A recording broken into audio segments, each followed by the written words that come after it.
Hello दोस्तों, welcome back to my YouTube channel psychology classes. दोस्तों, last video में हमने एजुकेशन साइकोलॉजी के इंट्रोडक्शन के बारे में पढ़ा था।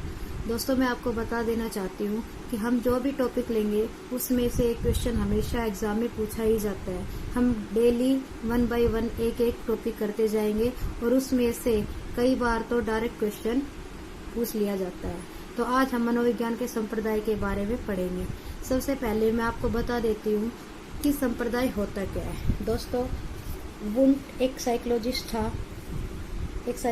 था वुंट, जिसने 1862 में एक ब्रिटेज नामक पुस्तक लिखी थी।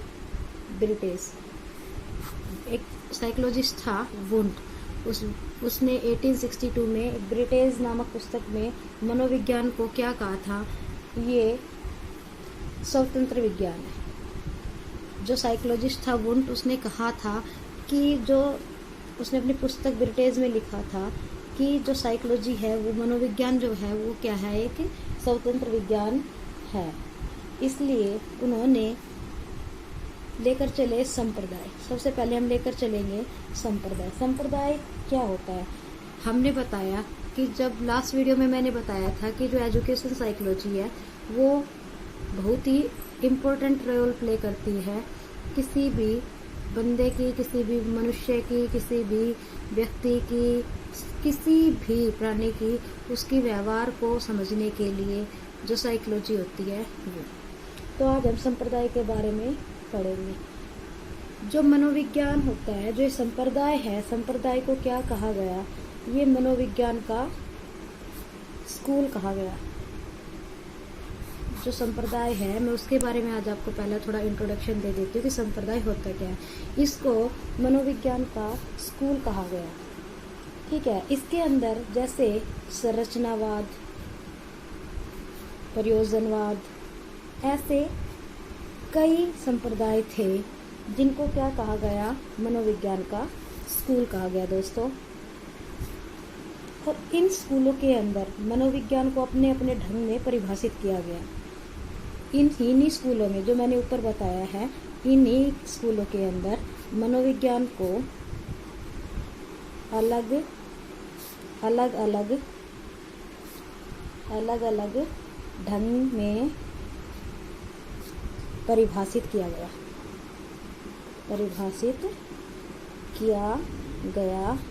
है, जिसको उन्होंने किसका नाम दिया है? संप्रदाय। जो ये स्कूल थे उनको उनके अंदर, उन स्कूल के अंदर उन्होंने क्या कहा है कि जो मनोविज्ञान है उनको अलग अलग ढंग में परिभाषित किया गया, उनकी अलग अलग परिभाषाएं दी गई है। तो उनको क्या नाम दिया है? संप्रदाय का। तो दोस्तों, आज हम संप्रदाय के बारे में पढ़ेंगे। सबसे पहले कई बार क्वेश्चन पूछ लिया जाता है कि मनोविज्ञान के कितने संप्रदाय हैं। तो मैं आपको बता देती हूँ मनोविज्ञान के कितने संप्रदाय है। 7 संप्रदाय में सबसे पहले हम 1 बाय 1 यहाँ पे मैंने लिखा हुआ है, देखो। सबसे पहले संरचनावाद होता है हमारा, फिर प्रकार्यवाद होता है जिसको हम कार्यत्मवाद भी बोलते हैं, फिर साचार्यवाद होता है, फिर व्यवहारवाद होता है, फिर गेस्टाल्टवाद होता है, फिर प्रेरक को हम प्रयोजनवाद भी बोलते हैं, और फिर हमारा मनोविश्लेषणवाद। हम इसमें दोस्तों ऐसा कोई हार्ड एंड फास्ट रूल नहीं है कि जैसे मैंने लिखा है आप ऐसे ही करें। आपको इनके बारे में पता होना चाहिए कि एक्चुअल में होते क्या। आप इनको कैसे भी लिख सकते हो, ऊपर नीचे। संरचनावाद के बाद आप व्यवहारवाद लिख सकते हो, आप कुछ भी लिख सकते हो। 7 होते हैं, आपको ये याद होना चाहिए। अब सबसे पहले मैं यहाँ पे लेकर चलती हूँ संरचनावाद।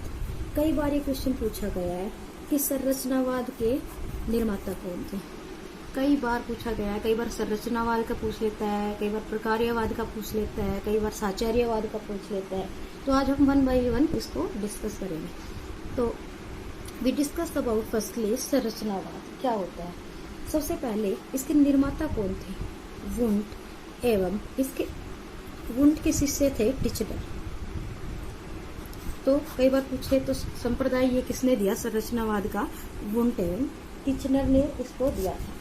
इसको क्या माना था? इसको अंतःनिरीक्षण की विधि माना था। अंतःनिरीक्षण विधि माना गया था संरचनावाद को। मैं आपको पॉइंट टू पॉइंट ही बताऊंगी। ज्यादा एक्सप्लेन करने से, ज्यादा डीपली आप जाओगे तो साइकोलॉजी में आप उलझ सकते हो, और आप फिर एग्जाम में जब उसको अटेम्प्ट करने बैठोगे तो आप मेन मेन पॉइंटों को याद करके ही जाओगे, तो आपके दिमाग में रहेगा। यदि आप सब कुछ इकट्ठा सब उसको डीपली पढ़ के जाओगे तो इतना आप नहीं कर पाओगे, इतना अच्छा आप अटेम्प्ट नहीं कर पाओगे। इससे अच्छा है कि आप संरचनावाद संप्रदाय किसने दिया आप ये याद रखो, ये कई बार पूछ लिया जाता है। वुंट एवं टिचनर ने दिया था। इसको कौन सी विधि माना गया है, तो उसको अंतर निरीक्षण विधि माना गया है।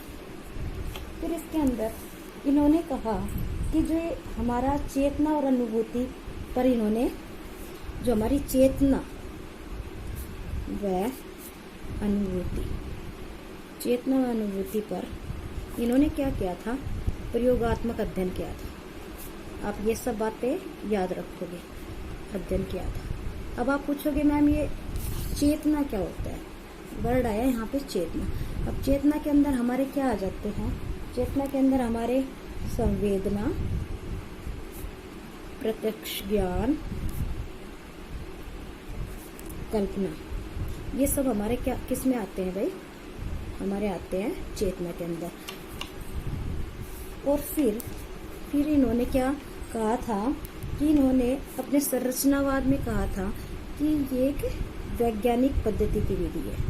वैज्ञानिक पद्धति पर इन्होंने बल दिया था। मैंने इसके अंदर कुछ ज्यादा नहीं बताया और इतना कम भी नहीं बताया कि आप इसको नहीं कर पाओ।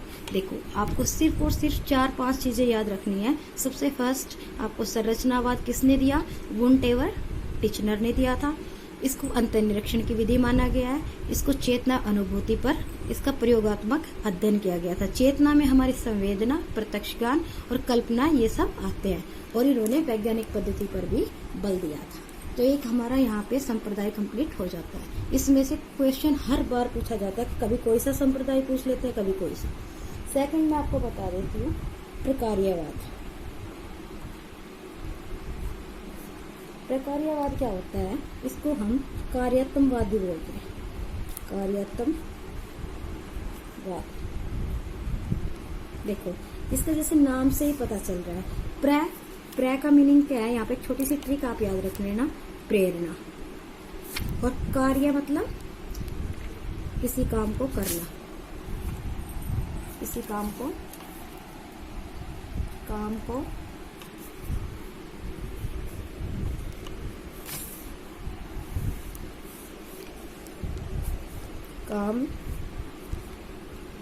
करना।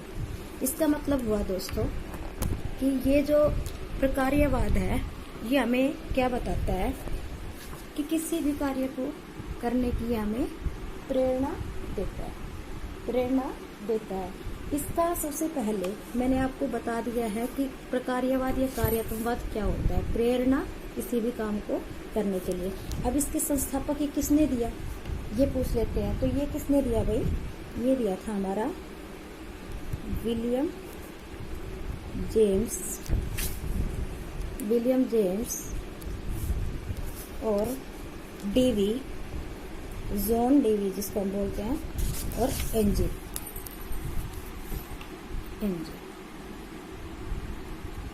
ये इसके संस्थापक माने गए हैं दोस्तों। तो सबसे पहले प्रकार्यवाद किसने दिया है, विलियम जेम्स, डेवी और एंजेल, इन्होंने मिलकर ये दिया है। और इससे सीधा सा मतलब होते हैं, प्रे मतलब प्रेरणा और कार्य मतलब काम करना। जो हमें काम करने के लिए प्रेरणा दे वो हमारा कौन सा संप्रदाय कहलाएगा, प्रकार्यवाद। और इसके अंदर एक दो बातें मैं और बता देती हूँ। ये संपूर्ण व्यक्ति पर बल देता है, संपूर्ण व्यक्ति पर बल देता है। किस पर बल देता है भाई, ये संपूर्ण व्यक्ति पर। और ये हमारा पाठ्य वस्तु, जो हमारी पाठ्यक्रम होता है, जो पाठ्यक्रम की विषय वस्तु पर भी बल देता है।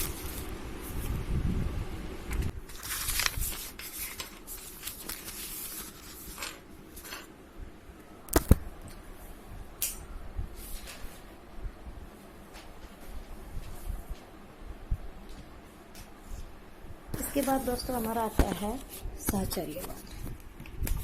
तीसरे नंबर पर हम पढ़ेंगे साहचर्यवाद।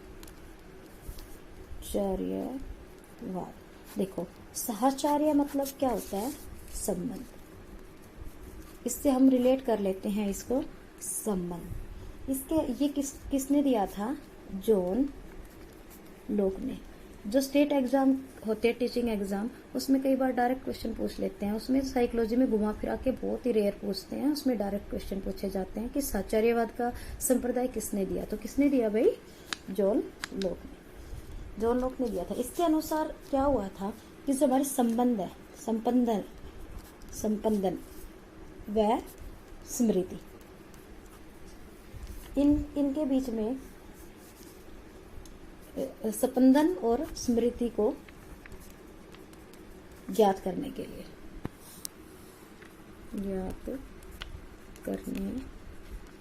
ये साहचर्यवाद आया। फिर इसको फर्दर डिवाइडेड इनटू 2 पार्ट्स। एक तो होता है पुराना साहचर्यवाद और सेकंड होता है हमारा नया या आधुनिक, जिसको हम बोल सकते हैं आधुनिक साहचर्यवाद। अब मैं आपको बताती हूँ कि जो पुराना साहचर्यवाद होता क्या है। इसके अंदर जो समानता और विरोध तथा कारणों के नियमों के आधार पर की गई है। इसमें क्या बताया गया है कि जो हमारी समानता है, इक्वलिटी जिसको हम बोलते हैं, विरोध है, उनके कारणों के बारे में बताया गया है। विरोध के कारणों व नियमों के आधार पर बताया गया है।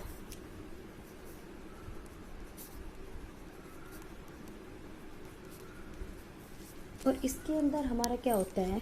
जो हमारा स्टिमुलस होता है, जिसको हम बोलते हैं उद्दीपन व अनुक्रिया। उद्दीपन व अनुक्रिया के बीच में साहचर्य बताया गया।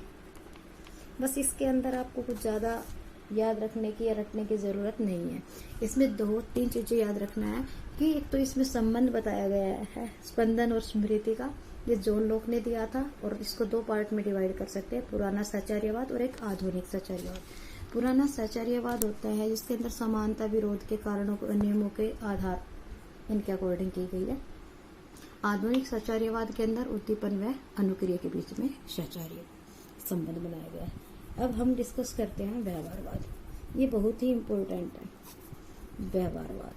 वैसे तो सारे इम्पोर्टेंट है, लेकिन व्यवहारवाद से हमेशा क्वेश्चन अराइज होता है। सबसे पहले व्यवहारवाद को मैंने उस लास्ट वीडियो में भी आपको बताया था, इंट्रोडक्शन वीडियो में। किसने दिया इसको? जे.बी. वॉटसन ने इसको दिया। इसके अनुसार मैंने लास्ट वीडियो में बताया था, किसी भी व्यक्ति का हम व्यवहार का अध्ययन करते हैं, और ये संप्रदाय क्या कहलाता है? इससे मानव के व्यवहार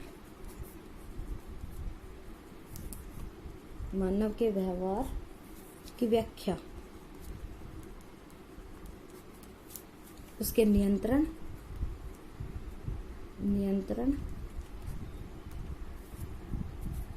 व उसके संबंध में भविष्यवाणी की जाती है। भविष्यवाणी करना है।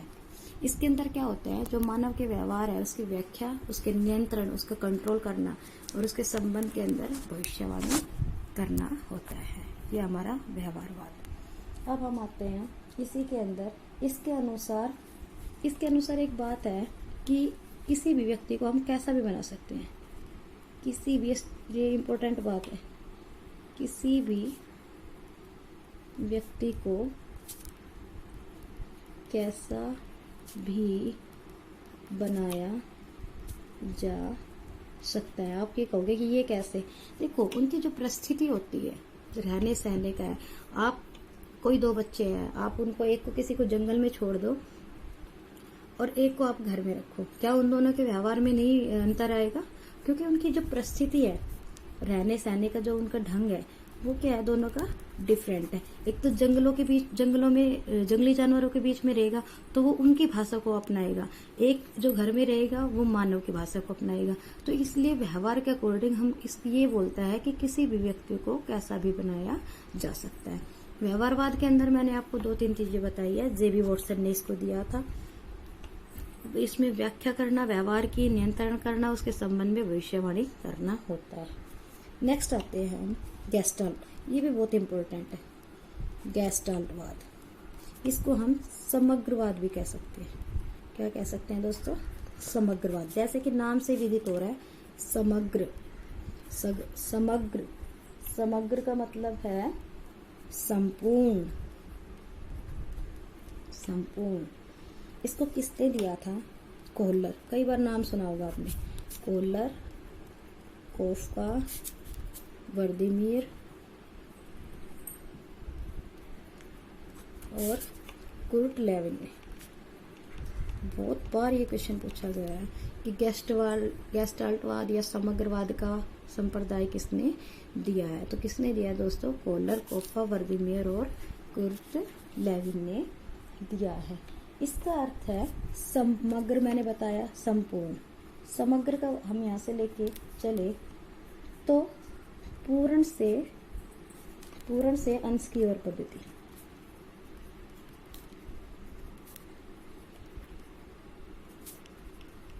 मैंने यहाँ पे एक लाइन यूज किया, पूर्ण से अंश की ओर। इसमें मैं एग्जांपल लेकर आपको समझाती हूँ। देखो, सबसे पहले जब बच्चा किसी भी चीज, जब छोटा रहता है तो किसी भी चीज को पकड़ने के लिए क्या करता है? अपने पूरे हाथ को चलाता है।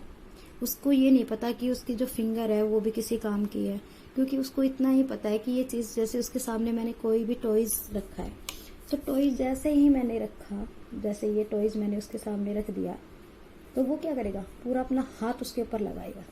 ठीक है, क्योंकि उसको नहीं पता कि ये मैं पूरे हाथ से उठा सकता हूँ या उंगलियों की सहायता से मैं इसको उठा सकता हूँ। तो क्या करते हैं, इसमें क्या होता है, सबसे पहले उसने संपूर्ण अपना हाथ लगाया और फिर उसको पता चल जाता है कि उंगलियों का भी कोई रोल होता है। तो जैसे जैसे वो बड़ा होता जाता है वैसे वैसे वो क्या करता है, अपने उंगलियों का उपयोग करना शुरू कर देता है। तो इसलिए मैंने ये लाइन यूज किया है। 6 में आता है हमारा प्रेरक, प्रेरकवाद, या हम जिसको कह देते हैं प्रयोजनवाद। मैं बता रही हूँ सारे ही इम्पोर्टेंट है, आप चाहो तो इनके अपने नोट्स रेडी कर सकते हो। इसको किसने दिया भाई? विलियम मैकडूगल ने। किसने दिया दोस्तों? विलियम मैकडूगल ने इसको दिया था। इसके अनुसार, जैसे कि मैंने बताया, प्रयोजन या प्रेरक, इसके अनुसार कोई उद्देश्य अथवा प्रयोजन होता है। इसके अनुसार क्या होता है? कोई उद्देश्य अथवा प्रयोजन होता है। ठीक है दोस्तों, और यह किस पर बल देता है? यह प्रेरणा या फिर कार्य करने पर बल देता है, पर बल देता है। दोस्तों, मैंने प्रेरकवाद के अंदर बताया है कि ये सबसे पहले किसने दिया? विलियम मैकडूगल ने दिया है। ये कोई भी उद्देश्य अथवा प्रयोजन होता है या प्रेरणा कार्य करने पर बल देता है, या तो प्रेरणा या उसको कार्य करने पर बल देता है। प्रेरक जैसे आपने प्रेरणा को समझा। अब लास्ट वन आ जाता है दोस्तों, मनोविश्लेषण। दोस्तों, हर एक संप्रदाय बहुत ही इम्पोर्टेंट है, लेकिन कई ऐसे होते हैं जो रिपीट होते रहते हैं। जैसे मनोविश्लेषण मात्र भी बहुत बार रिपीट हुआ है। इसको सबसे पहले दोस्तों किसने दिया था? सिगमंड फ्राइड ने इसको प्रतिपादित किया था। इसके किसने दिया दोस्तों इसको? सिगमंड फ्राइड ने। कई बार ये क्वेश्चन पूछा जाता है। सिगमंड फ्राइड ने इसको दिया था। ये जो सिगमंड फ्राइड था, ये ज्यादातर यौन कारक पर बल देता था। इसने क्या किया था? जो यौन कारक है उस पर बल दिया था। और जो इन्होंने यौन कारक के बारे में बताया, इसी के अनुसार जो बालक या लड़का हम जिसको कह सकते हैं, वो क्या होता है? पितृ विरोधी होता है। पितृ विरोधी। और जो बालिका या वी कैन से लड़की, ये क्या होती है? मातृ विरोधी। ये किसके कारण इसके अंदर आई? जो हमारे यौन कारक थे उसके अकॉर्डिंग ये भावनाएं उनके अंदर आती है। याद रखना, कई बार पूछ लेते हैं कि मनोविश्लेषणवाद के अंदर जो लड़का होता है उसको कौन सी भावना आती है, तो उसको कौन सी भावना आती है? पितृ विरोधी, लड़की को मातृ विरोधी। इसके अंदर एक नोट मैं आपको बताना चाहूंगी, छोटा सा, बहुत इम्पोर्टेंट है। यह ओनली एक ऐसा संप्रदाय है, एक ऐसा संप्रदाय है जो विद्यालय परिसर में न होकर, विद्यालय परिसर में न होकर नैदानिक परिसर में, नैदानिक परिसर में हुआ है या बना है, कुछ भी आप कह सकते हो। ये बहुत ही इम्पोर्टेंट है कि कई बार एक पूछ लेता है कि ऐसे संप्रदाय का नाम बताओ जो विद्यालय परिसर में नहीं बनाया गया, जिसको नैदानिक परिसर। अब आप बोलोगे नैदानिक परिसर क्या है? नैदानिक मतलब क्लिनिकल उपचारात्मक जिसको बोलते हैं, उस परिसर में इसको बनाया गया है। तो मैंने आज आपको 7 संप्रदाय पढ़ाए हैं दोस्तों। आई होप आपको ये समझ में आ गया होगा। ये पढ़ाने को तो बहुत ही लंबा टॉपिक हो जाता है, लेकिन मैंने कुछ सेलेक्टेड ही आपको करवाया है। संप्रदाय मैंने आपको 7 आज करवा दिए। 7 ही संप्रदाय होते हैं। सबसे पहले आप इन 7 का नाम याद करोगे, कौन कौन से होते हैं, ये कौन सा संप्रदाय किस ने दिया है, आप उनको अच्छे से पढ़ लोगे। इसमें से क्वेश्चन कई बार राइज हो जाता है। अदरवाइज जो मैंने 4-4, 5-5 लाइनें आपको बताई है उनमें से भी कई बार पूछ लिया जाता है। आई होप दोस्तों आपको मेरी वीडियो पसंद आई होगी। यदि आपको मेरी वीडियो अच्छी लगी तो please like, subscribe and share करना ना भूले। थैंक्स फॉर वॉचिंग दोस्तों।